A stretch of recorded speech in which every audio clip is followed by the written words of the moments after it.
আসসালামু আলাইকুম। আমি অ্যাডভোকেট শাহানা সুলতানা সুমা। আজকে যে বিষয়টা নিয়ে কথা বলবো সেটা হচ্ছে যে ৯৮ ধারার মামলা। ৯৮ ধারাটার মধ্যে কি আছে সেটা হলো, আম, ধরেন আপনার একটা দলিল হারিয়ে গেল, আপনার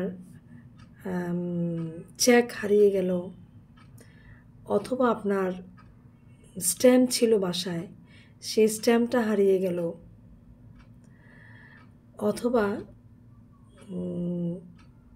স্ত্রীর হাজব্যান্ডের সাথে ছাড়াছাড়ি হয়ে যাবে বা সংসার হবে না। তো ও ওর বাবার বাড়ি থেকে দেওয়া ফার্নিচার, বিভিন্ন আরও জিনিসপত্র যদি হাজব্যান্ডের বাড়িতে থাকে, এগুলা যদি উইলিংলি না দেয়, তাহলে আদালতে ৯৮ ধারার মামলা করে সেগুলা উদ্ধারের জন্য চেষ্টা, মানে আদালতে যে মামলাটা করবে সেটাই হচ্ছে ৯৮ ধারার মামলা।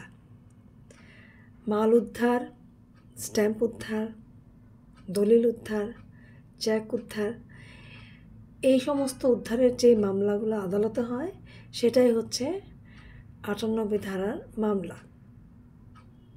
খোদা হাফেজ।